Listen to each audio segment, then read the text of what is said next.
Muito bem, quero convidar você a abrir a sua Bíblia no Salmo 51.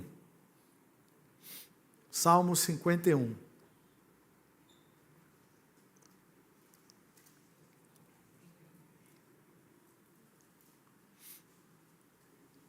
Nós vamos ler a partir do versículo 1. Salmo 51, a partir do versículo 1.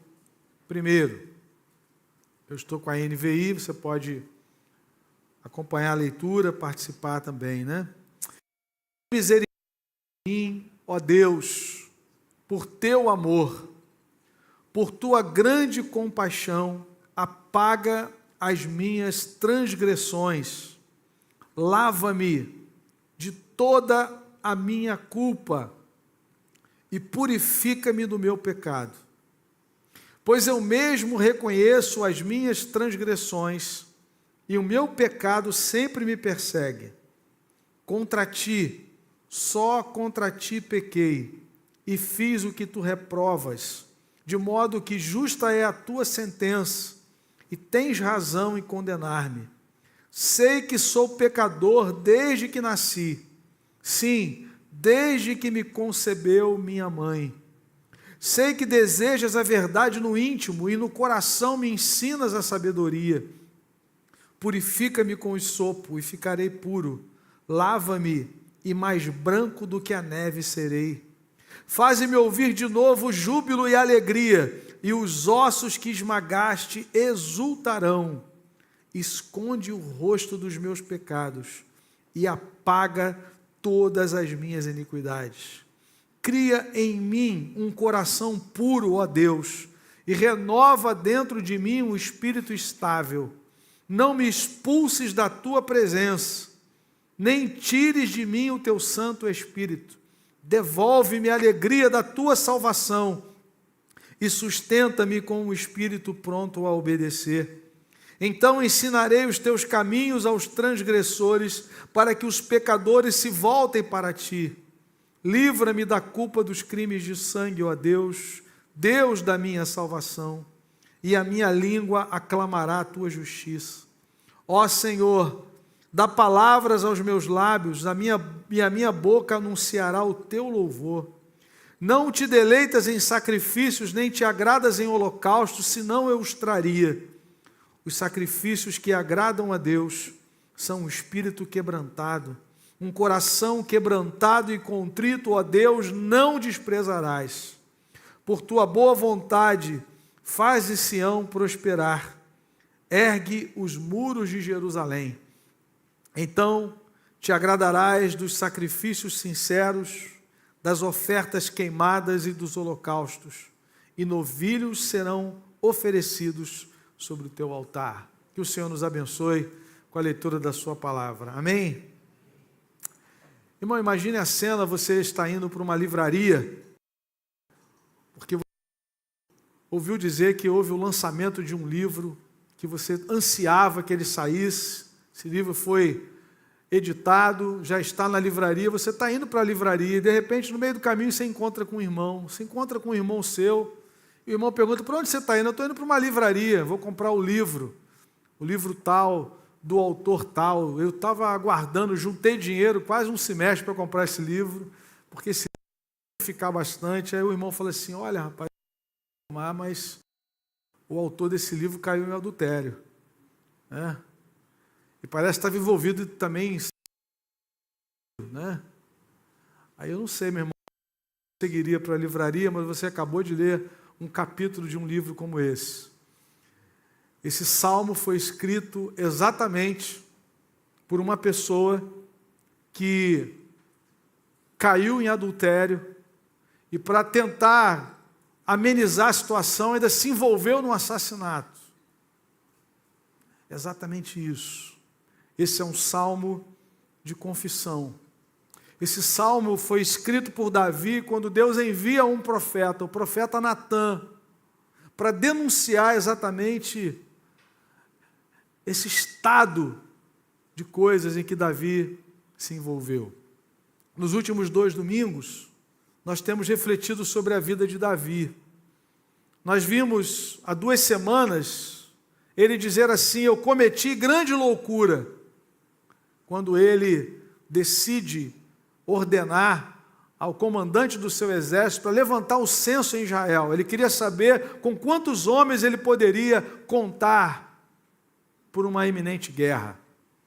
Quando ele percebe o seu erro, o seu pecado, ele diz: eu cometi grande loucura, estou em grande angústia.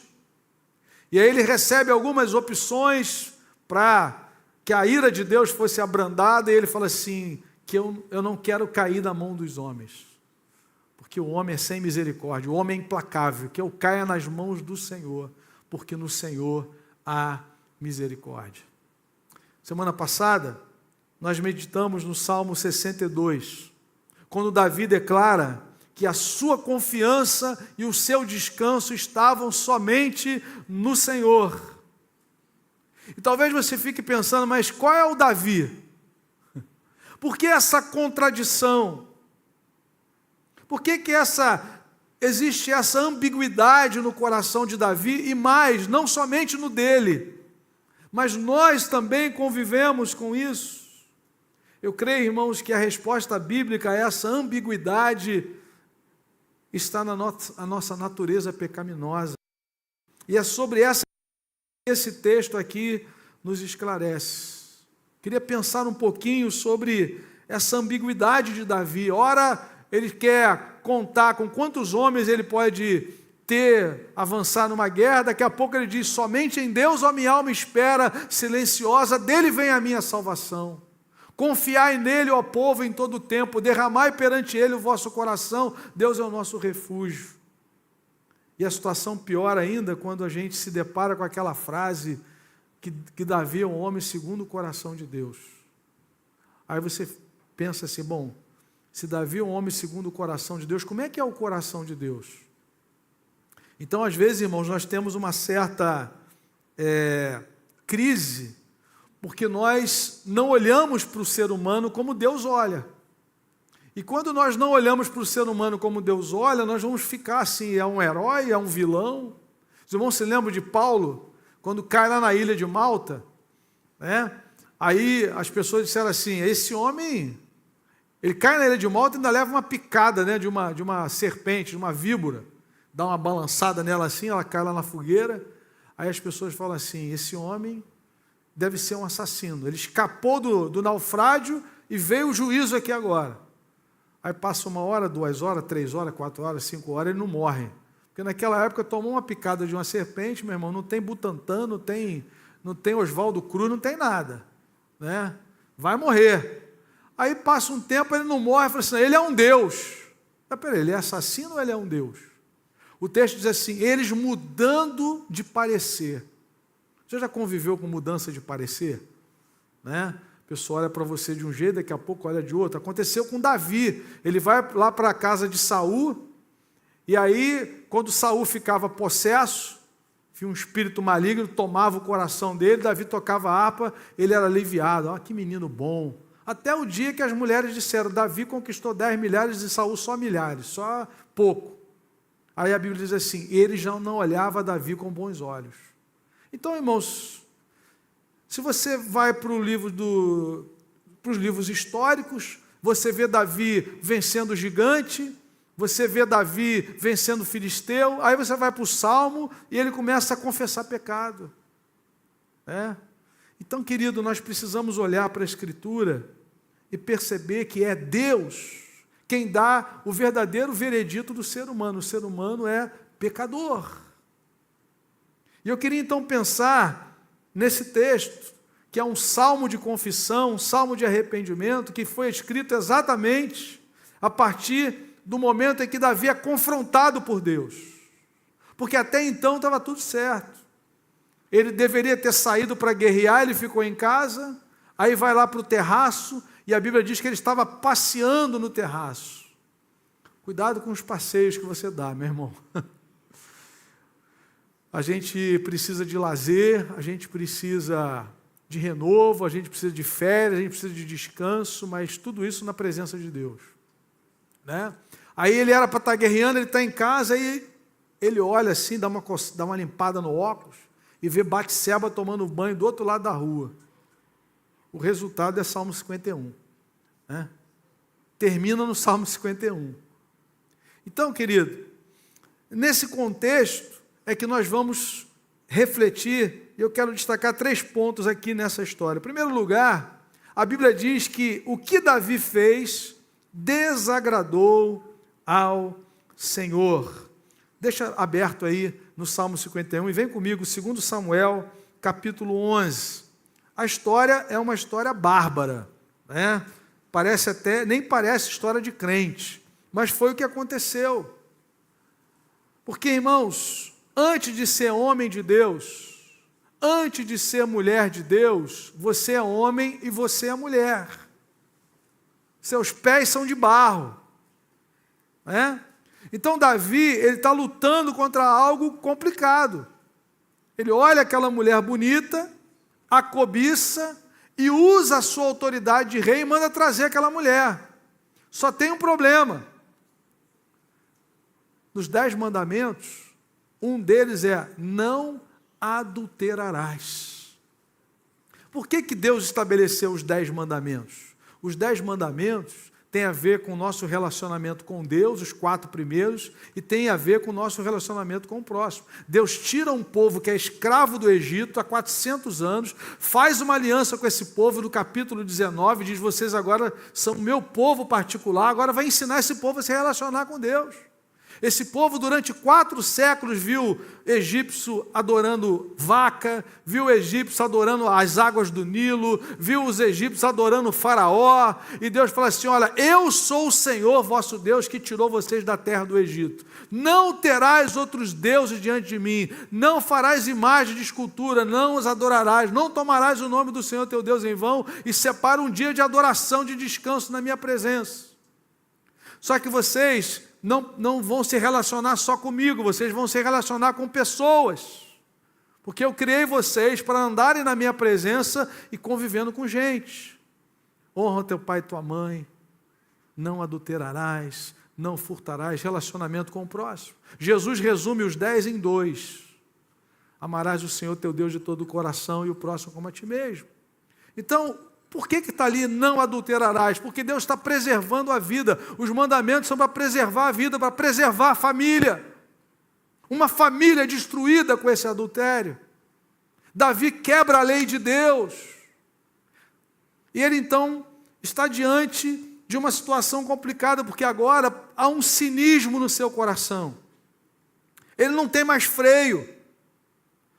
Ele agora acha que pode usar a sua autoridade como rei, pega a mulher do sujeito, traz para sua casa, se deita com ela, aí recebe uma notícia: olha, eu estou grávida. Porque Deus criou assim, né, irmãos? Deus criou homem e mulher para reprodução. Não é? Lembra de Maria, quando o anjo falou assim: olha, você está grávida. Ela falou assim: como será isso? Porque tinha aula lá no 1º século, de ciência, de biologia, e Maria aprendeu que para um ser humano nascer, o espermatozoide fecunda um óvulo. Homem e mulher para isso. Davi se deita com Batseba, o resultado foi gravidez. Pô. Não precisa nem ser profeta para dizer isso. Talvez você dissesse, ele foi azarado, foi logo na única relação, né? Mas foi. E ele recebe essa notícia, mas ele é o rei, ele tem o poder, ele tem a espada na mão. Agora ele já não tem mais temor a Deus, o coração já foi embora. Vamos dar um jeito. Manda trazer o marido dela. Manda trazer Urias, aí ele vai dormir com ela. Aí quando nascer a criança, né? Não tinha teste de DNA naquela época. Né? O menino ia nascer ruivinho. Né? Pequenininho tocando harpa, querendo tacar pedra nos outros, né? Não podia ver um grandão que ia meter pé, mas era filho de Urias. O problema, irmãos, é que Urias é mais crente que Davi. Urias fala assim: olha, não. Irmão, se você ler o texto, o negócio é sinistro. Não parece coisa de crente, gente. E ele manda embriagar o sujeito não vai, na segunda noite não vai. Ele falou: só tem um jeito agora. Ele escreve uma carta, irmão, para o Joabe, para o rei, para o comandante do exército. E quem leva a carta, o negócio é triste demais, quem leva é o próprio Urias. Era a sentença de morte dele. Davi disse: olha, manda esse sujeito ficar na linha de frente, onde tem os melhores atiradores, para apagar ele. Acabou. E Davi vai fazendo isso, irmãos. A Bíblia diz que um abismo chama outro abismo.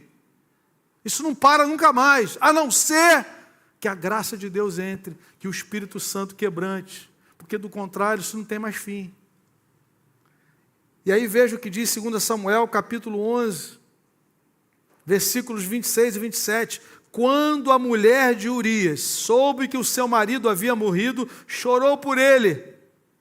Passado o luto, Davi mandou que a trouxesse para o palácio. Ela se tornou sua mulher e teve um filho dele. Talvez você diga assim, opa, então resolveu o problema. Ela ficou viúva, né? Resolveu o problema. Aí a última parte do texto diz assim, mas o que Davi fez desagradou ao Senhor. É isso, irmãos. E aí o que Deus faz? Deus vai enviar um profeta. Deus vai enviar um profeta para confrontar. E nós temos que louvar a Deus por isso. Porque Deus é o Deus que não desiste de nós. É o Deus que nos confronta para curar a nossa vida. E aí nós ficamos com aquela frase que ele é o homem segundo o coração de Deus. Isso tem a ver com a diferença entre ele e Saul. Porque Deus falava com Samuel, através de Samuel para Saul, e Saul desobedecia tudo. Aguarda aqui, não oferece sacrifício, porque você não é sacerdote, só sai para a guerra quando eu chegar. Aí parece que Samuel está demorando, Saul vai lá e faz o que não deve. Você vai destruir os amalequitas todos agora, porque tem uma profecia desde a época de Josué, os amalequitas se levantaram contra o meu povo, diz o Senhor, agora é a hora da revanche. Aí Saul vai e poupa o rei, e poupa a parte do rebanho, tudo que Deus mandava fazer, ele fazia o contrário. Aí Deus fala para Samuel, eu vou te enviar à casa de Jessé, porque eu já escolhi um homem que vai fazer a minha vontade, que vai me agradar, que vai fazer o que está no meu coração. Aí a gente acha que Davi é um impecável. Mas Davi é sensível à voz de Deus. É isso, essa é a diferença. Nos dias de Saul, a Bíblia diz, 1 Crônicas 13:3, Davi declara, nos dias de Saul, a arca ficou lá fora de Jerusalém e nós não nos preocupamos com isso. A primeira coisa que Davi quer fazer é trazer a arca para Jerusalém. Ele quer agradar a Deus, ele quer ter comunhão com Deus, mas ele é um pecador. E é interessante, irmãos, em que em nenhum momento a Bíblia tenta esconder o pecado desses homens. A Bíblia diz que Abraão falou mentira. A Bíblia não esconde isso. Você vai para a genealogia de Jesus, Mateus capítulo 1, e lá vai aparecer exatamente o que aconteceu aqui, Mateus capítulo 1, no versículo de número 6, no texto que fala da família de Jesus. E você pensa, bom, na família de Jesus só tem gente boa, só tem gente santa, só tem gente crente, só tem gente renovada espiritualmente. Aí diz assim, versículo 6, e Jessé gerou o rei Davi.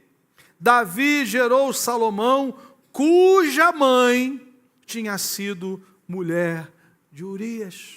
Está aqui. Então, irmãos, não tem essa situação de...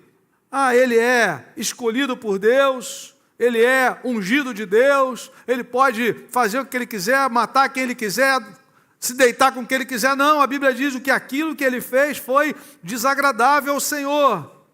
Você leu aí 2 Samuel, capítulo 11. Mas olha agora no capítulo 12. Capítulo 12 é o confronto de Deus. Deus vai enviar o profeta Natã para confrontar a Davi. E, irmãos, é muito interessante como é que Deus trata essa situação. Como Deus usa o profeta de uma maneira tão sábia. Ele conta uma história e Davi se envolve naquela história. E Davi começa a ficar com raiva daquela história. Chega um viajante e ao invés de ir para a casa do rico, que tem muitas ovelhas, ele vai ficar na casa, o rico manda tomar a única ovelha de uma família.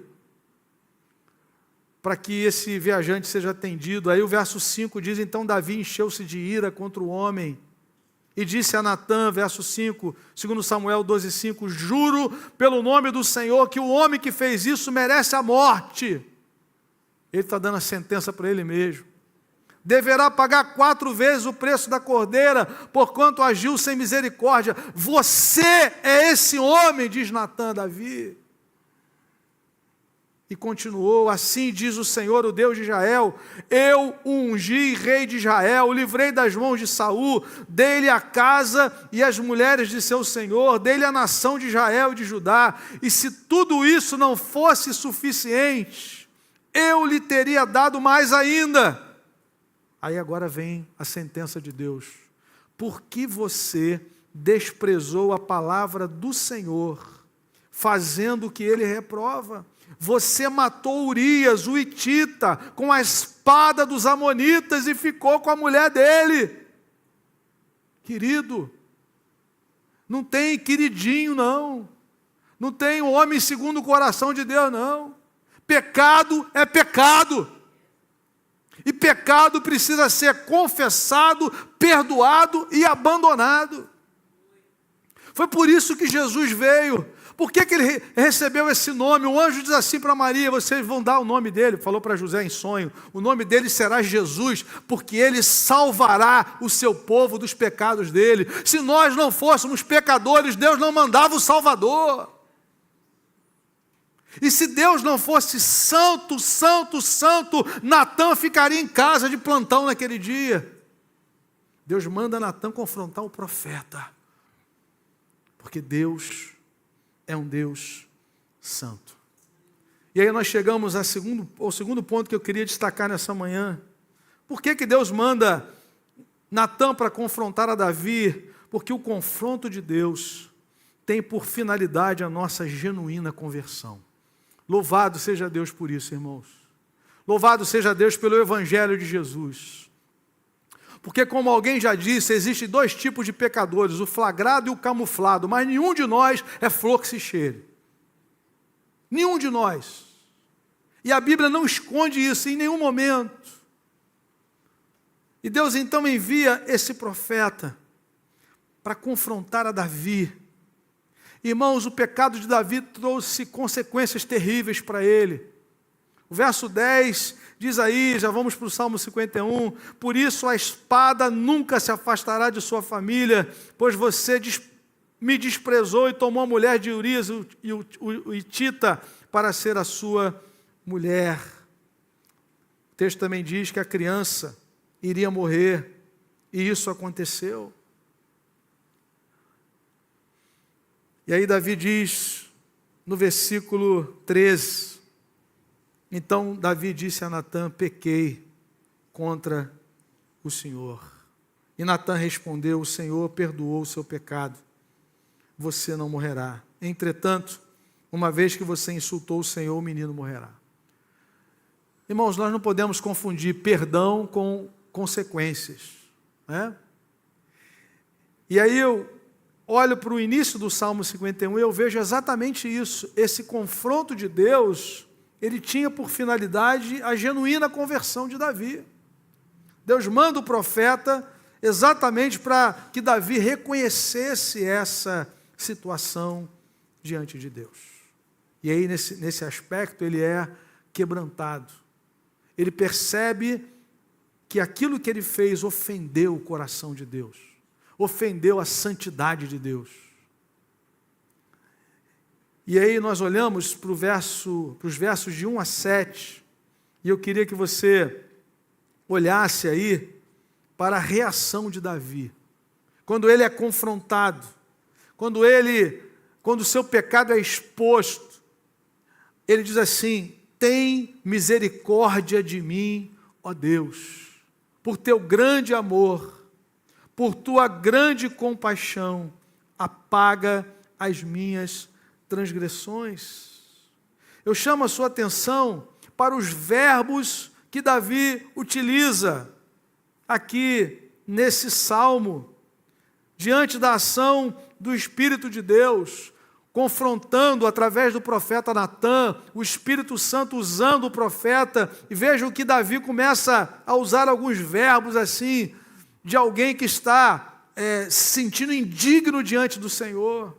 Ele diz, no versículo 1, apaga as minhas transgressões. Depois ele diz, no versículo 2, ele usa mais 2 verbos, lava-me de toda a minha culpa e purifica-me, aleluia, do meu pecado. Esse clamor pela misericórdia de Deus e o uso desses verbos manifesta o desejo de Davi de ser restaurado e perdoado, era fruto da convicção do pecado que o Espírito de Deus moveu em seu coração. Ele começa a ser quebrantado diante da glória de Deus. E ele começa a reconhecer. Ele diz, eu mesmo reconheço, versículo 3, as minhas transgressões, o meu pecado sempre me persegue. No versículo de número 4, ele diz, contra ti, só contra ti pequei. Fiz o que tu reprovas, de modo que justa é a tua sentença e tens razão em condenar-me. E o verso 5 é aquele verso clássico, né? Quando a gente vai falar sobre o pecado humano, ele diz, sei que sou pecador desde que nasci. Sim, desde que me concebeu a minha mãe. Então é nessa convicção e nesse reconhecimento da sua pecaminosidade aos olhos de Deus é que Davi era considerado esse homem segundo o coração de Deus. Ele entende que o seu pecado trouxe dor ao coração de Deus, a sua rebeldia produziram a ira de Deus, e ele responde a esse confronto com quebrantamento diante do Senhor. Eu confesso, eu reconheço. Interessante que quando nós vamos para o Novo Testamento, nós temos um versículo lá em 1 João 1,9, se confessarmos os nossos pecados, Ele é fiel e justo para nos perdoar os pecados e nos purificar. A chave ali é o caráter de Deus, Ele é fiel e justo. Mas a palavra confessar no Novo Testamento é a palavra homologuel, de onde vem homologar. Significa concordar. Enquanto nós não concordamos que nós pecamos contra Deus, nós caminhamos ainda afastados. Nós não somos restaurados, nós não somos transformados. Por isso que a palavra é se confessarmos, se concordamos com Deus. Isso é obra do Espírito Santo, sobretudo numa sociedade contemporânea que é relativista, que não crê em absolutos. Mas, irmãos, por isso que quando nós pregamos o Evangelho, nós começamos da má notícia para a boa. Porque se Deus não é um Deus santo, você pode fazer o que você quiser. Qual é a primeira doutrina questionada e colocada em xeque na nossa sociedade? A da criação, do criacionismo. Porque se Deus não existe, você pode fazer o que você quiser. Você pode andar do seu jeito. Essa foi a mentira lá do Éden. Você pode ter a visão do que é certo e errado, como Deus tem. E aí, querido, só o Espírito Santo para quebrantar o nosso coração. Será que Davi não sabia que adultério era pecado? Será que Davi não sabia que matar, tirar a vida de alguém não era pecado? Mas o coração vai ficando endurecido. E você começa a querer trilhar o seu próprio caminho. Você já esquece dos absolutos de Deus. E quando Deus vai nos quebrantar, Ele vai nos levar de novo para a sua palavra. Ele vai trazer-nos de novo para o Evangelho, vai nos trazer de novo para os 10 mandamentos e nos apontar o caminho da cruz. Por isso que numa igreja luterana tem 2 velas acesas, uma representa a lei e outra o Evangelho. Dizendo assim, olha, pela lei você está lascado, você não tem jeito. Só pela graça de Deus, pela fé em Jesus. Se não é a graça de Deus, irmãos, esse homem vai continuar pegando mulher dos outros, trazendo para dentro de casa, matando o marido. Isso não tem mais fim. Um abismo chama outro. Aí o sujeito concorda com o aborto, aí o sujeito concorda com liberação das drogas à vontade. A minha dúvida é, vai passar agora 60 gramas, 100 gramas, vai comprar onde? Na qual farmácia? Ou vai ter que pegar o motoboy para ir lá em cima, na empresa? Quem é que vai fornecer isso para você? Vai vir da onde? Da Bolívia, da Colômbia? Vem da onde? E aí o sujeito vai ficando nessa roda viva, relativizando tudo, bancando essa roda viva de violência que a gente vive. Não, mas Então, querido, se não é a graça de Deus, isso não para nunca mais. Até que Deus diz para ele, Davi, o que você fez me ofendeu. Você tomou a mulher de um homem, você mandou matar esse homem pela espada dos inimigos. E aí eu fico pensando, irmão, se não fosse essa graça na minha vida e na sua vida, dizendo para nós que nós somos pecadores diante do Senhor. Nós nunca íamos dizer como Davi, tem misericórdia de mim, ó Deus. Se não fosse a ação do Espírito Santo na minha e na sua vida, você nunca ia dizer, Senhor, lava-me de toda a minha culpa, purifica-me do meu pecado. Isso é obra da graça. Paulo chama isso, em Tito, da carta a Tito, no capítulo 3, de um lavar regenerador e renovador do Espírito Santo. Ah, meu amado, glória a Deus pela ação do Espírito Santo, glória a Deus pelo Evangelho de Jesus, pela palavra de Deus, pelos profetas Natãs que Deus envia mundo afora. Bendito seja o nome do Senhor. Terceira verdade, o que esse quebrantamento produz? Quando Davi começa a se humilhar, eu sei que eu sou pecador, contra ti somente eu pequei, o meu pecado está sempre diante de mim, pecado me concebeu a minha mãe. Você diz, pastor, minha mãe é crente, a minha também, mas em pecado ela me concebeu. Eu herdei uma natureza pecaminosa, não que a relação dela com meu pai foi pecaminosa, não, é a herança, o resultado disso, que vem lá de Adão. E aí, meu amado, Davi começa a se humilhar, ele apela para a misericórdia de Deus. A palavra mais linda para mim na Bíblia é misericórdia, uma delas, né? Uma das mais, porque tem a ver com a nossa miséria, é o coração de Deus voltado para a nossa miséria espiritual, a nossa incapacidade de sair desse quadro. Você acha que Davi conseguiria sair desse quadro normalmente? Não. A Bíblia diz, passou o luto, está tudo normal, passou o luto, ela veio morar com ele, está tudo certo. Só que o texto diz assim, mas o que ele fez desagradou a Deus. O que ele fez, dependendo da sua versão, diz assim, não foi bem aos olhos de Deus. E aí vem esse momento de quebrantamento, e esse confronto, eu queria que você pensasse que o verdadeiro arrependimento, ele produz renovo espiritual e também engajamento na missão de Deus. É interessante, irmãos, a obra perfeita do Senhor. Veja nos versículos de 8 a 12, nós vemos aqui o anseio de Davi por esse renovo espiritual. Esse anseio se manifesta em seus pedidos a Deus. Vejam como é que ele começa aí a partir do verso 8. Faze-me ouvir de novo júbilo e alegria. Depois de dizer, eu pequei contra ti, pecado me concebeu minha mãe, tem misericórdia, lava-me. Ele percebe que na graça de Deus, que na misericórdia de Deus, ele pode experimentar um renovo, ele pode ouvir júbilo de novo, ele pode ter alegria de novo. É isso que o Evangelho nos ensina, irmãos, que onde abundou o pecado, superabundou a graça.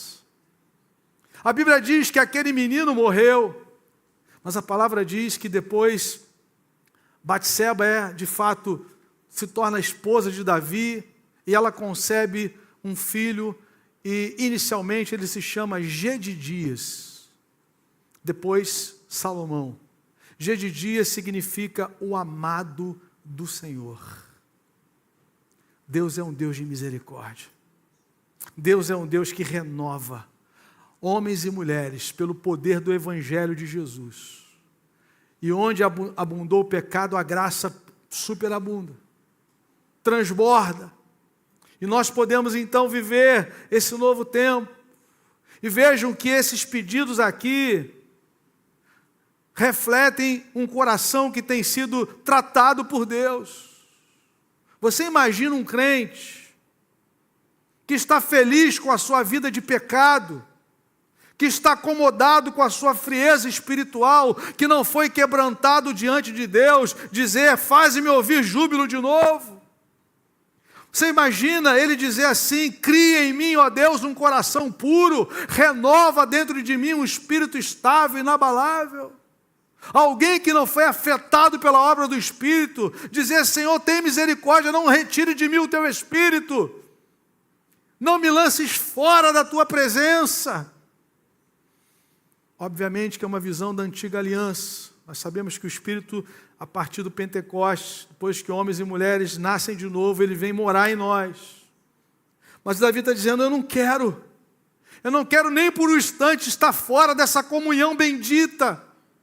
E ele sabe que só Deus pode fazer isso. Cria em mim, ó Deus. Davi está dizendo: eu não posso eu mesmo criar esse coração novo, esse espírito novo. Isso é obra de Deus. Amém, querido? Devolve-me a alegria da tua salvação.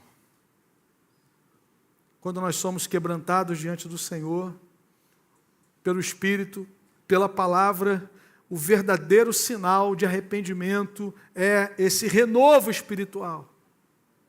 Nós queremos renovação, nós não queremos nos acomodar. E ainda, esse verdadeiro arrependimento produz um novo engajamento na obra de Deus, na missão de Deus. Davi diz que depois dessa obra transformadora, no verso 13, então ensinarei os teus caminhos aos transgressores, para que os pecadores se voltem para ti, para que eles experimentem a mesma bênção que eu recebi. Talvez há pessoas que não têm o prazer de falar de Jesus, porque elas não conhecem essa graça. Verdadeiramente, ainda acham que, não, eu sou um religioso, Deus me ama. Meu irmão, eu era cego e agora vejo. Eu estava perdido e fui achado. Lembra lá do Gadareno? Legiões de demônios amarrando, prendendo com grilhões, ninguém segurava aquele homem. Jesus liberta aquele homem. O que ele diz? Senhor, eu quero ir também, quero entrar nesse barco aí, me leva com o Senhor. Jesus falou assim: não, vai lá para a sua casa, anuncia aos teus como o Senhor teve compaixão da tua vida. E a Bíblia diz que ele se tornou um missionário em Decápolis, 10 cidades. Foi levando a boa notícia. Eu era cego e agora vejo, eu fui liberto.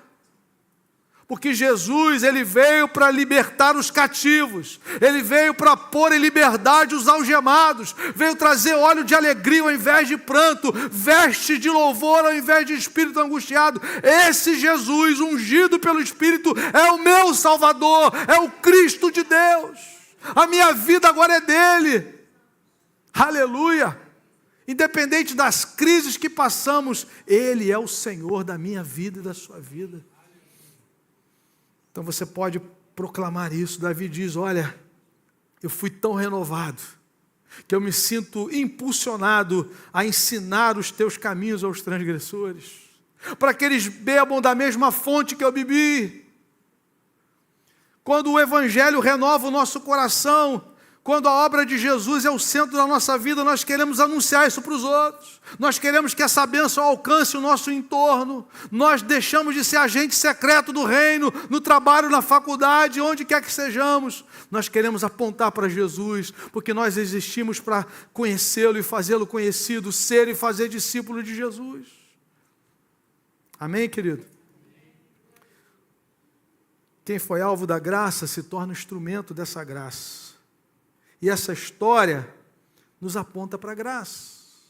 Porque não só Davi tem um filho chamado Gedidias, amado pelo Senhor, que é Salomão, mas a Bíblia vai dizer mais tarde, por exemplo, em Marcos capítulo 10, que um cego à beira do caminho, na estrada de Jericó, ele diz: Jesus, filho de Davi, tem misericórdia de mim. Jesus é filho de Davi. A graça de Deus foi tão poderosa na vida dele, que ele entrou na genealogia de Jesus. E a Bíblia não é sobre Davi. A Bíblia é sobre o filho de Davi, que não é Salomão, é Jesus Cristo, Filho de Deus. É Ele quem nos perdoa. É Ele quem nos dá essa alegria da salvação. É Ele que nos cela com seu Espírito. Quando nós cremos em Jesus, o Espírito Santo vem aqui porque Jesus enviou o Espírito. É necessário que eu vá para que eu envie o outro Consolador. Não vos deixarei órfãos. Jesus é quem nos batiza com o Espírito Santo. Louvado seja Deus, querido. A nossa história é a história da graça de Deus, marcada por essa graça. Porque, irmãos, nós não diferimos em nada de Davi. Nosso coração é inclinado para o mal. Se não fosse a graça de Deus, nós estaríamos afundados até o pescoço no pecado. E uma vez conhecendo essa graça, Ele continua sendo misericordioso e gracioso, porque a graça que se manifestou salvadora, ela nos educa hoje como é que nós devemos viver, renunciando às paixões, às impiedades, e aguardando a vinda de Cristo. Tito 2, de 11 a 14. Então a mesma graça que agiu na vida de Davi, confrontando através de Natã, Deus continua fazendo isso hoje conosco, para que a gente não se afaste daquilo que Ele tem para cada um de nós, em nome de Jesus. Caminhando para a conclusão, Davi, ao ser confrontado por Deus e responder a esse confronto com profunda humildade e temor, ele nos ensina que tudo isso só é possível com o coração quebrantado diante de Deus. Ele chega até a pensar em holocaustos. Ele chega até a falar aí no texto sobre sacrifícios. No versículo de número 16, não te deleitas em sacrifícios, nem te agradas em holocaustos, senão eu os traria.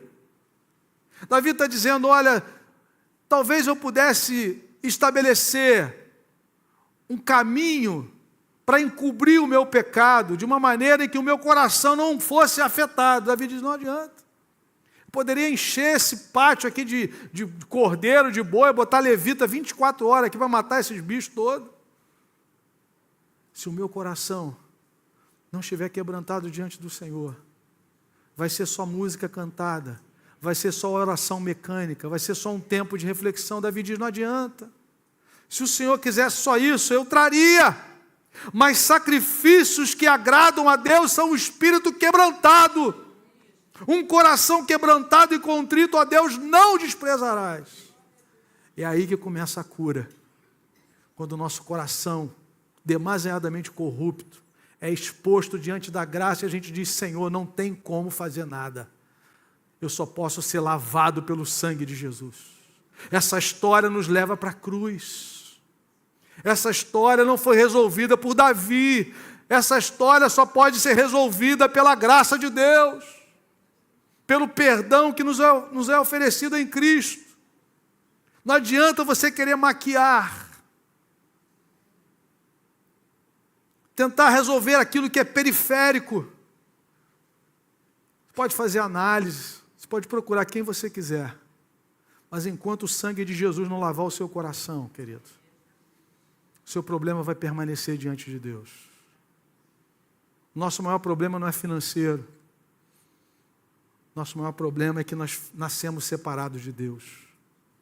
E nós temos uma natureza má. Jesus falou, vós sois maus. Vocês sabem, vocês são maus, sabem das bondades dos vossos filhos, mas vocês são maus. E uma natureza má, ela não pode ser maquiada. Ela precisa ser transformada. Por isso que Jesus fala sobre novo nascimento.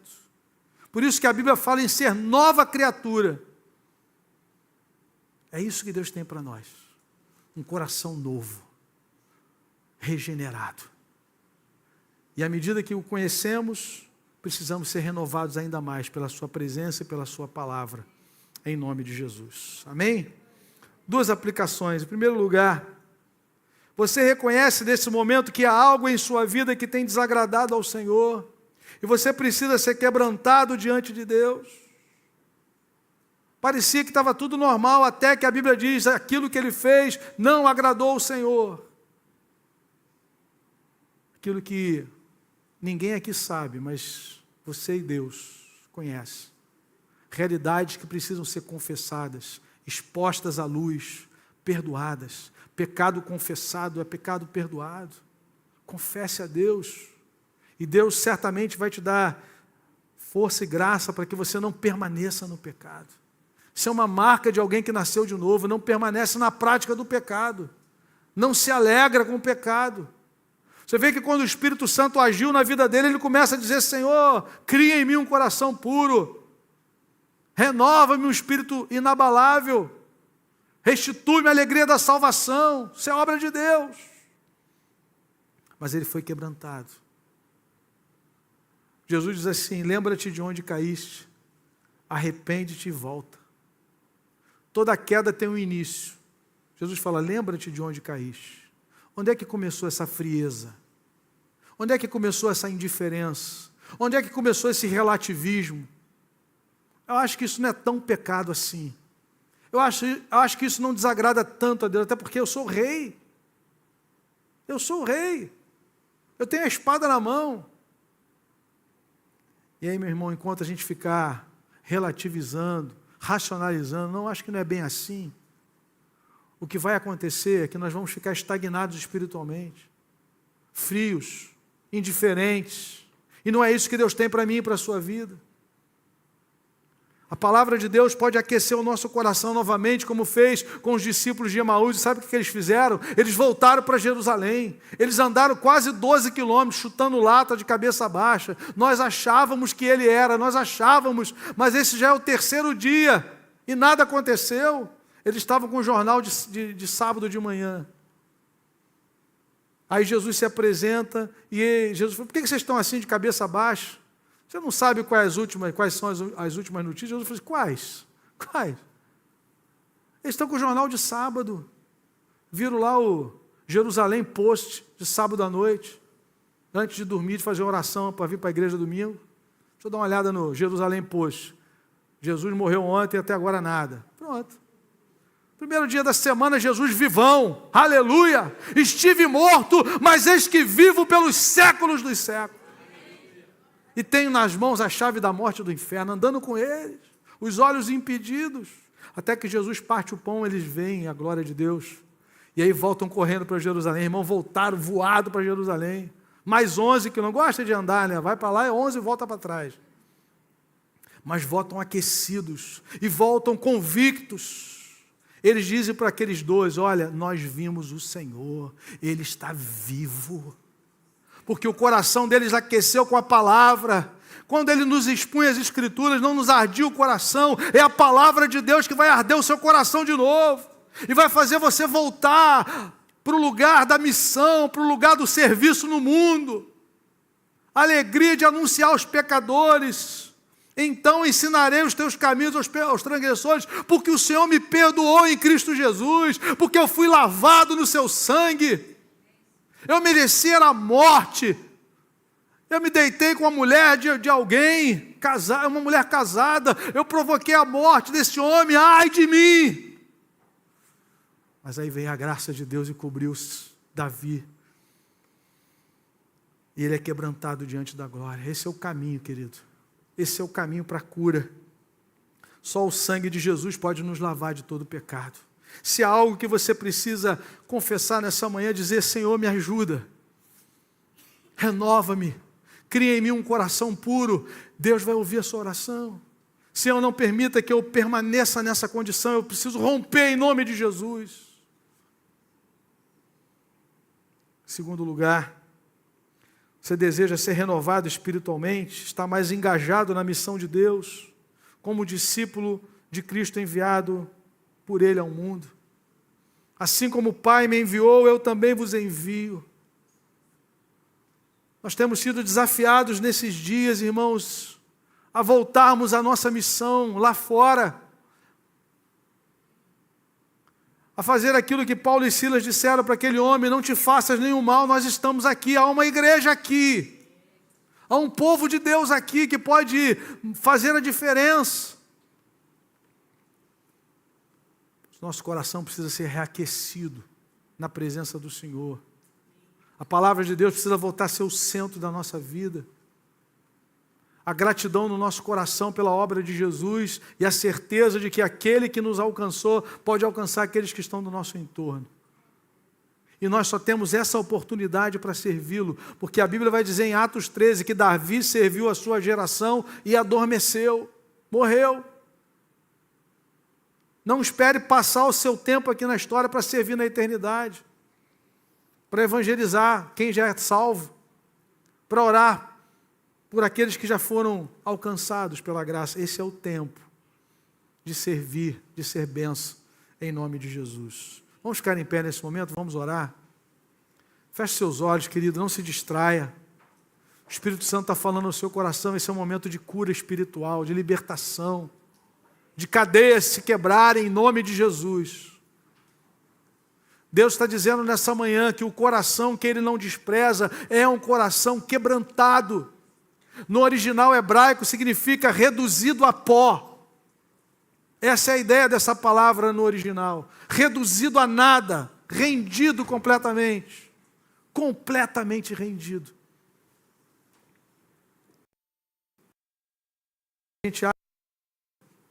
Enquanto nós achamos, não, isso aí, pastor, eu vou resolver já já. Uma questão de tempo. Eu vou continuar só flertando aqui com o pecado, mas já já eu me desvencilio disso. A palavra é, rompe. Agora. Os americanos dizem, get rid of, joga isso fora. Lança fora isso, se livre disso o quanto antes. Esse é o momento de você dizer, Senhor, eu não quero mais. Eu não quero essa realidade na minha vida, eu não quero entrar num caminho do cinismo, de achar, não, eu sou o rei, eu posso trazer a mulher que eu quiser, eu posso matar quem eu quiser. Não, meu irmão. Aquilo que ofende a santidade de Deus precisa ser abandonado. Deus é santo, santo, santo. O Deus que nos salvou é um Deus santo. Feche seus olhos agora. Você está na presença dEle. Aquilo que precisa ser confessado, confesse ao Senhor. Aquilo que você tem vivido, que não tem agradado ao Senhor, esse é um momento de quebrantamento, de restauração no altar de Deus. Eu não vou pedir para você vir aqui à frente, você está diante do Senhor aí no seu banco. Abra o seu coração, diga, Senhor, torna a dar-me a alegria da Tua salvação. Renova-me, Senhor, renova-me pelo poder do Teu Espírito nessa manhã. Eu quero ter a alegria de te servir. Eu quero voltar a te servir pela alegria de ter sido comprado pelo sangue do Cordeiro, de ter sido batizado no Espírito Santo, de pertencer ao teu povo. Como é bom pertencer a um Deus de amor. Como é bom poder ser chamado pelo nome de Cristo. De ser identificado como povo de Deus, de ter a marca do Espírito Santo, de ter o selo do Espírito Santo. Você agora é propriedade exclusiva de Deus, chamado para servi-lo na história. Aleluia. Senhor, nessa manhã, em nome de Jesus, todo emaranhado do pecado, Senhor, que traz frieza, que traz afastamento, que nessa hora seja quebrantado, corações sejam quebrantados diante da Tua glória, diante da Tua presença bendita, em nome de Jesus. Aleluia. Venha nos sarar, Senhor, venha nos purificar. Queremos declarar como Davi, Senhor, cria em mim, ó Deus, um coração puro, renova-me, enche-me do Teu Espírito. Obrigado pela alegria da salvação restituída, Senhor. Obrigado pela certeza de que a nossa vida está nas mãos de Jesus. Que nós fomos comprados não com prata, não com ouro, mas com o sangue do Cordeiro sem defeito, conhecido antes da fundação do mundo, mas manifestado na cruz. Cada atitude, cada passo de Jesus era na direção da redenção. Ele escolheu os cravos, Ele escolheu morrer em nosso lugar. Louvado seja Deus, ninguém tira de mim a vida, eu espontaneamente a dou. tem o poder de reavê-la, e Ele reaveu a sua vida. Aleluia. Ele tomou de volta, venceu a morte. Bendito é o nome do Senhor. O Senhor reaviu a vida, ressuscitando dos mortos, e também nos comprando, nos dando a sua vida, para pertencermos a Ele. Santo é o teu nome. Recebe a nossa adoração, Senhor. Faz-nos andar em pureza. Purifica-nos, Senhor.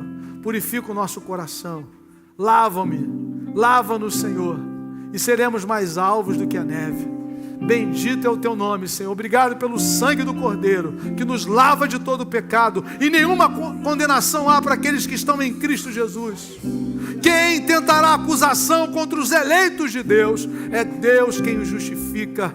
Por isso, nessa manhã, nós recebemos o teu perdão, recebemos o teu renovo pela fé em Jesus, para a glória do teu nome, em nome de Jesus.